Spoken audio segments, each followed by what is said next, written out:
Bonjour ou bonsoir à toutes et à tous les internautes de Yasalam TV.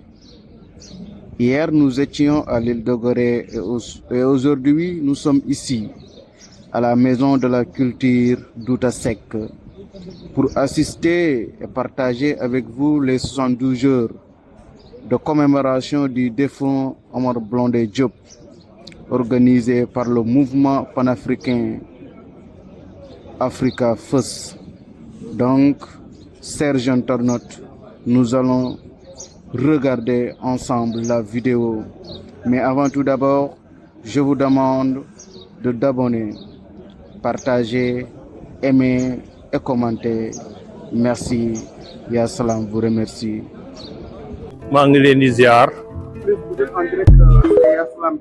ok maa ngi leen di ziar waa Yasalam TV di rafetlu taxawaay bi chaque année yéen a ngi accompagner Africa First voilà chaque année dañ doon def benn journée dem def wàcce kaamil après dem ziare ji réwdu bi fu mu tëdd mais cette année ci dañoo def 72 heures di gërëm Africa First mouvement panafricaniste yëpp ak famille Blondin ñi nga xam ni démb ak tey ñi ngi ci ànd ndax démb demoon nañu Gorée ñi ngi doon waxtaanee réparation ak justice maanaam li nga xam ni mooy nañu delloo nit ñi seen àq seen yelleef ba pare nañu joxe ay ndàmpaay par rapport ak li xew Afrique yëpp ñi ngi koy jëlee ci esclavage ba ci colonisation ba ci néocolonisation mooy li xew léegi tubaab bi noot bu ñu noot rey bi mu rey suñu maam li mu yàq suñu maanaam patrimoine culturel lépp lu nga xam ni moomoon nañ ko daal tubaab bi salfaañe ko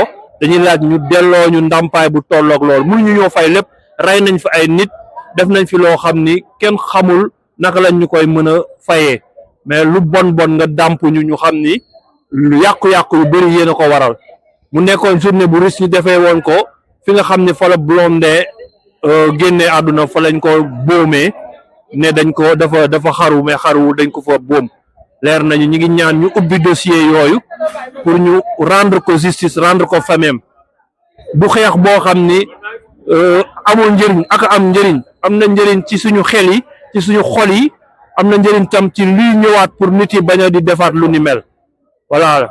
est-ce que gis nga ne affaire bi am na changement parce que état bi gis nga bi autopsie bi génnee dañoo wax ne moom dafa suicidé.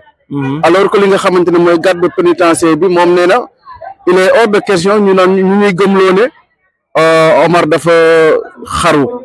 dëgg la ban yëg-yëg ban gis-gis nga xam ci loolu am ci loolu quoi. non muy pénitencier bi muy juge bi ko yoroon Touré mi ngi ci film bi te gaañu jamono yee passé ñoom ñëpp génn nañu thèse suicide bi xaru bi moom mënta nekk moo tax état bii ñu fi nekk te ñu am yaakaar ci ñoom lool dossier bi dégg naa jot nañ ko jël nañ ko ubbi commencé ko ci président de la république premier ministre ministre de la justice ak tout le gouvernement les députés nañu porté ndoo ak askan bi yëpp nañu porté ndoo combat boobu pour ñu rendre justice ubbi dossier bi juger ko daan ñi ñu war a daan su ko defee nit ñu mën a noppalu ñoom tam ñu noppalu ci jàmm parce que ku fi jóge buñ la rendre justice ba tey nii sa conscience du tranquille famille yi aussi seen conscience du tranquille xol yi du neex tant que loolu defuñu ko 50 ans ngi nii ñu koy kii tey la 53e année ba mu gaañoo mais dañ koy continuer di ko perpétuer jusqu'à ñu rendre ko justice. Merci. Inch'Allah. jaajëf. Merci. Ça va Fodé ziar naa la. delloo ziar camarade. depuis démb yéen a ngi ci ay activités est-ce que mën nga ñëw résumer li nga xamante ne mooy seen activités yi encore. waaw depuis démb ñu ngi ci activités yi mais mun nañ ne continuité la quoi parce que ça fait maintenant 5 ans yi nga xam ne organisation bi ñu daan Africa First di organisation panafricaine ñoom ñooy commémorer disparition wu Omar Blondin Diop. donc bu ñu nee Omar Blondin Diop nag ñëpp xam nañ ne c'était un grand révolutionnaire ki nga xam ne dafa taxawoon mais li tubaab bi di doxalee nii suñu kaw. nekkul li gën nekkul lu gën ci doomu Afrique donc moom da doon bañ loolu noonu moo waraloon gars yi dem ba liquider ko ba pare ñu naan dafa xaru loolu noonu nag ñun en tant que jeune loolu la ñu bëgg ñu restaurer ko waat ñu andi vérité si disparition boobu noonu parce que ci prison bi nekk Gorée foofu lañ ko jàppee woon foofu lañ ko defoon foofu aussi lañ annoncé sa mort ba ñu annoncé sa mort nag ñu ne waa ji dafa xaru te ku xamoon Omar xam ne gëmam yàlla jéggi woon na dayoo donc nekkul nit kuy xaru te gars yi ba ñu defee ay recherche firndeel nañ ni dañ ko doon dóor dañ ko torturer ba mu jëlee fa bakkanam donc loolu noonu moo taxoon ñun en tant que jeune ñu ne nañu apporter la lumière si meurtre boobu noonu amoon nañu andi justice et réparation ci loolu noonu moo waraloon ñu def 72 heures yi démb ñu ngi woon Gorée ci prison ba fa lañ defee panel sur la réparation et la justice tey jii nii ñu ngi fii nii Douta Seck pour continuer wéyal activité yi suba incha allah dinañ dem wàcceel ko kaamil ñaanal ko si fi nga xam ne fa lañ ko denc mu di armée Soumbédioune. dafa mel ni après avoir écouté la vidéo dafa mel ni y a rien de nouveau dans le monde parce que en 2021 gis nañ fi li nga xamante ne mooy ay mauvaise autopsie gis nga itam li nga xamante ne film bi itam gis nañ ci li nga xamante ne autopsie bi li mu révélé alors que le garde pénitentiaire nee na il est hors de question ñu ñuy gëmloo ne Omar Blondin dafa xaru. jeex na témoignage yi gars yi def ci documentaire Dieydi Djigo bi ñu koy saluer de passage révélé na lépp wan na ne carrément ñii si ay tappale rek lañ nekkoon wax ni Omar dafa xaru dañ ko rey loolu mooy dëgg te ala kulli aal ñun du ñu bàyyi nous allons continuer de mener cette lutte pour que la vérité soit faite ñun actuellement nii xam nañ ne dañ ko éliminer xam nañ ne li bëri ci dëgg bi dañ ko étouffé woon lu bëri ci dëgg bi dañ ko bëggoon effacé mais dëggu yàlla kenn mënu ko nëbb Omar ñëpp ñi nga xam ne laala woon nañ ci mbir mi bu soobee yàlla dina lay weer te justice bi dinañ ko rendre. ban message ngay jàllale jeunesse bi pour ñu adhérer li nga xamante ne mooy Africa First wala yeneen mouvement révolutionnaire yi. nous appelons à la jeunesse di leen wax ne combat bi c'est pas un combat bi nga xam ne Fodé la wala Massamba wala Mademba lii c'est un combat générationnel ñun suñu wàllu ci Afrique suñu wàllu ci der bu ñuul dañ ko war a matal ba mu mat sëkk parce que loolu mooy suñu mission benn jeune waratul toog xaar ñu koy woo ci ay activités wala ci mbiru organisation révolutionnaire panafricain yi parce que ñun lu ñuy lutter c'est pour nous tous c'est pour nos générations qui vont venir c'est pour la conscience historique pour nos devanciers donc combat boobu noonu combat bi nga xam ne la ñëpp dañ ciy war a ñëw bokk ci boole seen loxo pour Afrique mën a triompher pour dëgg ji mën a feeñ pour ñu mën a am souveraineté réelle bi ñuy xeex boobu ba léegi. merci Fodé jaajëf. jërëjëf merci. ça va monsieur tur bi naka la. waaw tur bi Abdoulaye Ndiaye la ñu gën koo xam ci Laye Fanta Ndiaye bokk ci mouvement panafricain di militant panafricain doon doomi Afrique bokk ci mouvement yu ñu mën a lim bi ci mel ni marche internationale Dakar Kétu bokk ci plateforme bi di festival panafricain international de Ngexox bokk tamit ci carbone 14 bokk tamit ci daanaka yeneen mouvement panafricain yi nga xam ne lépp lu ñu lootaa bi ci ay activités ñu mën cee participer aussi te di étudiant di ndawu Afrique. sa habillement bi moom lan lay symboliser. waaw yëre bi ñu sol day wani suñu kilifa yi nga xam ne ñoo nekk ca Mali di dozo yi ñi koy wax dogon yi nga xam ne lii dafa bokk seen tenue traditionnelle dafa nekk am ndoomantool ñi koy wax tenue boo xam ne daanaka day mandarga ñoom seen forme de résistance culturelle bi nga xam ni les dogons du Mali am nañ ko depuis le passé parce que bu ñu fàttali maam Cheikh Anta Diop xamle woon nañu ne dogon ya ca Mali mënees naa wax ni ñoo nekkoon prêtre yi sa Égypte antique kon buñ ko solee tey jii day wane cette forme de résistance culturelle bi nga xam ni ñun amee nañ ko boole ko ci mbaxane bi nga xam ne ñoom dañ koy faral di sol waaye li ci ëpp solo mooy tenue bi ndoomantool bii nii au delà mu nekk symbole de résistance waaye dafa nekk loo xam ni quelque chose de moderne ndax boo ko solee ci jamonoy tàngoor scientifique yi wax nañu boo ko solee ci jamonoy tàngoor day nekk lu féex ci yow boo ko solee ci jamonoy seddaay day nekk lu féex ci yow ndax da lay delloo climat bi nga xam ne amee nga ko kon dafa nekk loo xam ne day symboliser la résistance culturelle bi nga xam ni les dogons du Mali nga xam ne ñoom ñoo les garants de la spiritualité et de la culture africaine actuellement amee nañ ko kon bu ñu ko solee ñëw ci jotaay bu ni mel dafay wane mandarga bi nga xam ne amee nañ ko ngir wéyal liggéey bi nga xam ni les dogons du Mali amal nañ ko ci depuis la nuit des temps ba jamono ji ñu nekk. qu'est-ce qui t'a motivé nga engagé wu ci li nga xamante ne mooy Africa First alors que beaucoup de jeunes ñoom ils intègrent li nga xamante ne mooy les partis politiques. waaw Africa First dañ ciy jaare waaye mënees naa wax ne ci yeneen plateforme wala yeneen organisation wala mouvement panafricain yi nga xam ne am na ci réew mi moo xam muy Africa First muy urgence panafricanisme moo xam muy marche internationale jar Dakar ceetu bu Cheikh Anta Diop moo xam aussi muy carbone 14 daanaka ligne bi benn la li sax ñu engagé aussi au détriment des partis politiques parce que xam nañ ni dëggantaan les vrais enjeux yi nga xam ni la population dañ ko war a di posé te ci lañ war a taxaw daane ko fii la amee non seulement dañoo am cette fibre mën nañ naa wax ne panafricaine bi nga xam ne am nañ ko te mu nekk ci mouvement panafricaniste yi nga xam ne daanaka mënees naa wax ne moom mooy la voix communautaire wala moom mooy li nga xam ne askan wi mënees naa am mainmise wala nekk loo xam ne lu leen jege la te lépp li nga xam ne bëgg nañ ko jëmmal mënees naa jaaree ci mouvement yooyu moo tax ñu engagé ci ces mouvements panafricanistes au détriment des partis politiques ndax dañoo faral di seetlu ne parti politique dafa nekk appareil boo xam ne appareil privé la souvent dañoo seetlu li neex ki nga xam ne moom moo jiite appareil bi rek daanaka moo war a neex militant yëpp te fii ci organisation panafricaine yi day wute ndax fii daanaka ubuntu la ñuy gisee ku xam esprit ubuntu xam ne leader amu fi xam ne quelqu'un ku ñuy wax ne mooy jiite lépp amu fi daanaka ñëpp ñoo même à la pied d'égalité la ñuy tolloo fii nii fii amul leader wala amul koo xam ne moom la wax ne moom mooy quelqu'un de suprême waaye dañuy wax ni ñëpp ñoo yemoo fii nii ñooy bokk gis-gis tam ñooy bokk jëmukaay moo tax askan wi wala moo tax le peuple en tant que tel le véritable peuple mën cee gis boppam loolu moo waral ñu engagé wu si mouvement panafricain yi comme Africa First comme yeneen ak yeneen mouvement yi nga xam ne existé na au détriment ñu engagé wu sur des partis politiques di nekk dans des militants yoo xam ne ce sont des militants yoo xam ne ci dañuy nekk ci waaw ak déetu un appareil boo xam ne un appareil privé la. Après avoir écouté les intervenants dans la salle, il y a un blanc qui dit que les politiques ont échoué. Alors que dañoo war a jox li nga xamante ne mooy politiciens yi dañoo war a bàyyi jox li nga xamante ne mooy politiciens yi ginnaaw waaye daal di intégrer li nga xamante ne mooy mouvement yi est-ce que loolu da nga koy est-ce que loolu yow jàpp nga ne loolu mooy la bonne foi.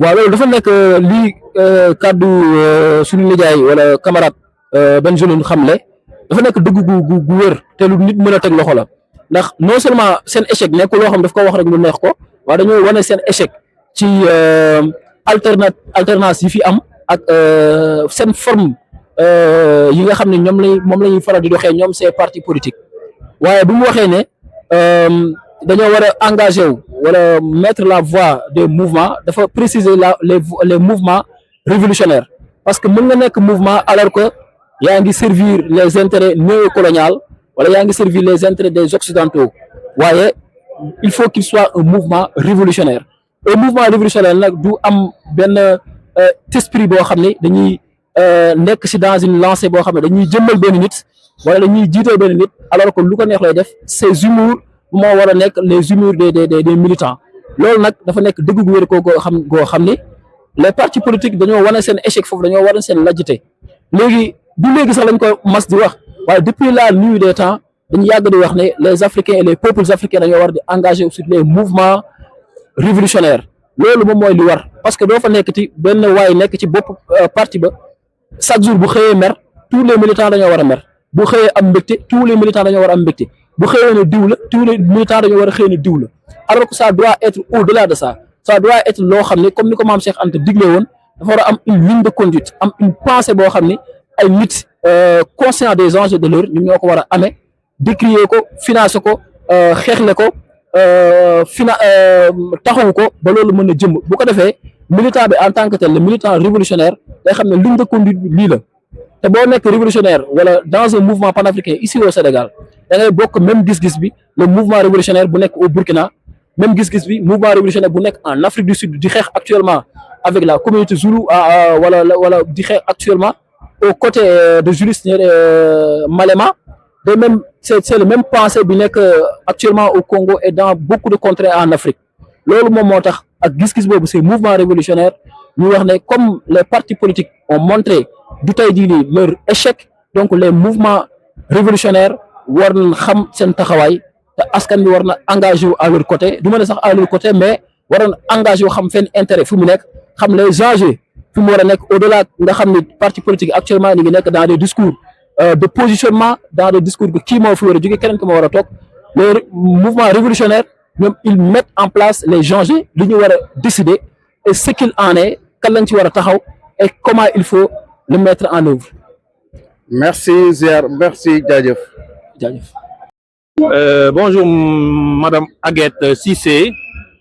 On aimerait bien, depuis hier, on te voit dans les activités. Qu'est-ce que tu en penses de l'affaire Blondin? Premièrement, présente-toi, après on va poursuivre avec les questions. D'accord, merci. Donc je m'appelle Agathe Cissé ou Agathe Diabou Kopi, j'ai plusieurs noms. Je suis doctorante en sociologie et je suis doctorante à Nanterre, donc là où Omar a plus ou moins commencé la lutte, même si je pense qu'il a peut-être toujours été révolutionnaire. Et en même temps, je travaille un petit peu au musée historique de Gorée, donc je pense beaucoup à Omar Blondin Diop. Et j'essaye de m'inscrire dans son héritage, de faire partie de cette génération qui ne l'oublie pas et qui continue la lutte à partir de nos aînés. Voilà. Alors, qu'est-ce que tu en penses d'Omar? D'abord, l'Omar vivant, après, on va parler de la justice et autres. J'essaye d'apprendre à connaître Omar, voilà, a posteriori. Et ce que je pense d'Omar, je pense que c'est une figure complexe et très... À partir de lui, aussi bien de son histoire que de ses réflexions, on peut penser tout un monde qui a bougé. Je pense que les années 60, c'était des années très très importantes pour penser comment est-ce que le monde est aujourd'hui, le Sénégal, mais aussi d'autres pays. Quelles luttes ont échoué? Quelle mémoire subsiste? Qu'est-ce qui s'est passé dans cette décennie-là qui a fait que un monde a primé sur d'autres possibles? Parce qu'il y avait d'autres possibles. Et du coup, j'aime bien m'intéresser à ces gens-là qui pensaient à une époque où on pouvait envisager plus facilement d'autres possibilités par rapport à aujourd'hui où on a l'impression que c'est plus difficile de penser d'autres modèles que le mode capitalisme qui pourtant est plutôt à sa chute, quoi. Donc, pour compléter, moi je dirais que on peut être intellectuel et révolutionnaire. On peut être intellectuel et combattant. C'est ce que j'ai retenu d'Omar, parce qu'il a fait des sacrifices pour en arriver là. Maintenant, pour sa mort, les conditions de sa mort, la thèse de suicide, et les questions de justice qui traînent depuis 53 ans, on aimerait bien que tu nous dises qu'est-ce que tu en penses. Moi, je pense que, pour donner un avis un peu honnête, quand on assiste à beaucoup d'événements institutionnels, du beau monde, des beaux discours, on le sent toujours que ça sonne faux. Voilà. Donc, en tout cas, moi, en tant que personne jeune, qui a grandi en France, mais qui est moitié sénégalaise et qui a ce geste-là de vouloir connecter avec mon pays, je peux pas passer par les discours qui sont faux. Ça marche pas et j'y crois pas. Donc on le sent en fait qu'il y a d'autres histoires du Sénégal et naturellement les choses nous guident vers ça. Et la famille Omar Blondin, la famille d'Omar, elle nous montre aussi un peu le chemin. Et il y a plein d'autres héritiers qui ont toute une autre histoire à raconter du Sénégal que les récits officiels auxquels on accède plus facilement, quoi. Dans la salle, on a vu un blanc qui dit que les politiques ont échoué. On doit donner la parole à la jeunesse ou bien aux jeunes. Est-ce que vous partagez ça? Que les politiques ont échoué, on doit donner la parole ou bien la parole aux jeunes. Est-ce que vous partagez ça? Je pense que j'ai jamais connu de politique qui réussisse parce que il n'y a jamais de fin à l'histoire. La politique, ça va nous poursuivre jusqu'à la fin de l'humanité. C'est comment est-ce qu'on veut faire cité, comment est-ce qu'on veut vivre ensemble. Il y aura toujours des déboires, des vicissitudes, des échecs. Donc la lutte, elle va jamais s'arrêter en réalité. Et même si un jour on arrive dans un bon modèle, il faudra lutter pour le garder. Donc pour moi, le plus important, c'est comment est-ce qu'on se construit en tant que génération, en tant qu'humain, quelles valeurs on prône Je pense qu'il y a des choses qui ont réussi dans la volonté de faire un État-nation au Sénégal. Comment est-ce que les différents groupes qu'on appelle ethniques, je sais pas quel autre mot on pourrait utiliser, apprennent à vivre ensemble, les valeurs, comprendre de la teranga, etc. Donc, c'est comment est-ce qu'on veut se définir en tant qu'humain. Donc, je sais pas, je trouve que c'est un champ qui est vaste. Ouais. On pourra jamais faire le bilan si ça a échoué, si ça a réussi. Mais par contre, il y a beaucoup de scandales qui sont des échecs, ça c'est sûr. Peut-être dans sa lancée, il veut dire que les politiques, on peut même dire les politiciens, ils galvautent l'élite. Une fois à l'opposition, ils peuvent porter des nobles causes. Une fois au pouvoir, ils vont tout de suite changer de costume. Ouais, mais pour moi, dans ce cas-là, ce qu'il faut se demander, c'est est-ce que c'est vraiment par eux qu'il faut passer? Est-ce que c'est vraiment ça notre modèle? Je sais pas, je pense que l'histoire nous a appris que c'est systématique en fait, et que c'est lié au pouvoir et que les gens jouent aussi le rôle de leur fonction. Et je pense fondamentalement que des gens comme Senghor ou comme nos présidents actuels, enfin, je pense que Senghor à l'époque, moi je suis pas une fan de Senghor, je le dis. Je pense aussi que il a été mis, c'est le système qui l'a mis à sa place, et que dans ces années 60-là, qui étaient juste après les indépendances, je sais pas, c'est comme un algorithme qui est là à ce moment-là pour faire ce qui est censé être fait par rapport aux forces qu'il y avait autour. Il y avait quand même la France qui est quand même une force assez importante. Donc tout ça pour dire que pour moi, ce qui compte, c'est plus comment est-ce qu'on a envie de se définir en tant qu'humain, plutôt que oui, il y a des politiques au pouvoir, mais ils échouent, et puis revenir à ces questions qui sont répétitives. Oui, mais là, c'est répétitif. Moi, qu'est-ce que j'attends des politiques? J'en sais rien. Est-ce que je pense qu'ils peuvent réussir un jour? Je sais pas. Non. Je pense que c'est le système. C'est eux qui prennent les décisions. Mais c'est le système. Attends. Quoi qu'on puisse dire, nous, on peut que mettre la pression. Il faut que le président de la République, le Premier ministre, la justice, le ministre de la Justice, les juges et autres prennent une décision synergique pour régler cette question définitivement. C'est ça, dans le fait. Non, on va faire pression, ça c'est sûr. Voilà. On va faire pression. Dernière question. Qu'est-ce que tu en penses de l'après cet événement? Qu'est-ce qu'on doit faire? Quel combat doit porter la jeunesse? Et puis un message pour le site internet qui est Ya Salam, qui depuis des années nous accompagne. Voilà, un message pour eux aussi. Vas-y. Il y avait Rama qui avait proposé, une jeune future philosophe, ou déjà philosophe, qui avait pris la parole pour proposer qu'on prenne le relais par rapport à la lutte de la famille Blondin Diop qui a tout donné. Et je pense que ça peut commencer tout simplement par un groupe. Les choses souvent, en ce moment, j'ai l'impression que ça commence facilement par un groupe WhatsApp, mais en tout cas se réunir. Et je pense qu'il suffit de se réunir et qu'après la lutte, elle va se faire par elle-même, quoi, par les énergies de chacun. Ya Salam, le site. Ouais. Qu'est-ce que il est... Moi, je connais pas encore le site, mais en tout cas, c'est un site YouTube. Ouais. En tout cas, je vais le consulter. Moi, je remercie toutes ces initiatives qui, pour moi, sont comme des foyers à rejoindre. Enfin, pas forcément, mais si les personnes sont ouvertes ou pas, mais en tout cas, à suivre. C'est de la générosité, ça donne des pistes, ça réécrit l'histoire. Donc, toutes les initiatives que vous créez en tant que collectif, tous ces jeunes panafricanistes qui étaient présents aujourd'hui, et notamment le site internet, je voudrais juste dire merci en fait que vous ayez créé ces initiatives-là. Merci beaucoup, jërëjëf bu baax a baax. Merci jërëjëf. Bonjour Djibril, yaa ngi en direct fi nga xamante ne mooy Ya Salam TV. Djibril, est-ce que yow membre Africa First nga, oui ou non? Asalaamaaleykum wa rahmatullah, maa ngi nuyu internet Ya Salam TV yëpp di leen nuyu di leen siyaar di leen ñaanal jàmm. Waaw, man maa ngi tudd Djibril Mbaye, maa ngi bokk ci membre du mouvement AFES, nekkoon ci biir commission organisation bi. Africa First moom kañ lañ ko créé? First da di mouvement africain et révolutionnaire boo xam ne le combat principal am mooy di xeex pour la souveraineté de l'Afrique. Combat boobu nag ñu ngi koy mener à travers différentes activités depuis sa création à nos jours. Je peux dire que Africa First ñu ngi ko créé vers les années 2000, fin 2020 jàpp 2021 période boobu lañ ko créé.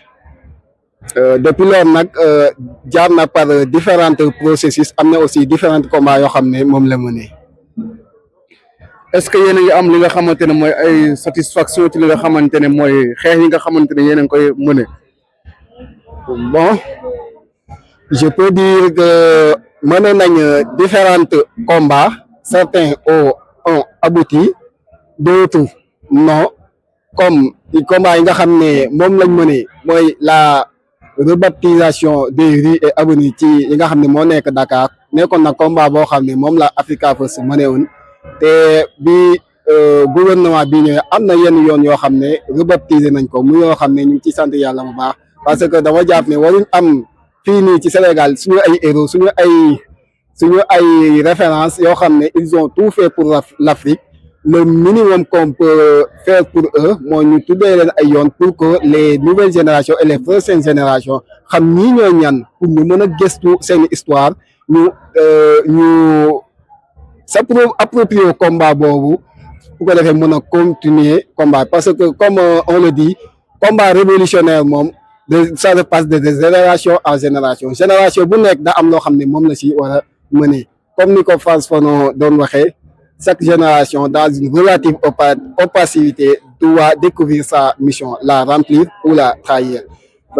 Pour ñëwaat sa question bi am na combat yoo xam ne nag ñu ngi koy mëne mais amuñ ci satisfaction mais ñuy bàyyeeguñu mooy comme journée bi nga xam ne moom la ñu organiser tey muy demander justice pour Omar Blondin Diop combat bi yàgg na boobu ba tey ñu ngi si Africa First mën na wax ne bokk na ci chaque année combat di commémorer journée bi mais ba tey amaguñu satisfaction ci combat bi mais incha allah duñu bàyyi combat bi dañ koy continuer jusqu'à ce qu'il y ait justice pour Omar Blondin Diop.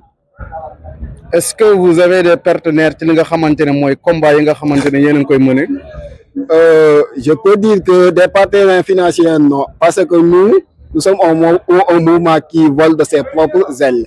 Ce qui signifie ñun suñu ay propre cotisation si la ñuy dépendre pour mener suñu ay activités et la cotisation des autres mouvements partenaires comme les SNP, les Jigé Yaakaar et le FIPAN et d'autres organisations ensemble avec l'ensemble des cotisations si loolu la ñuy basé pour mener suñu ay activités.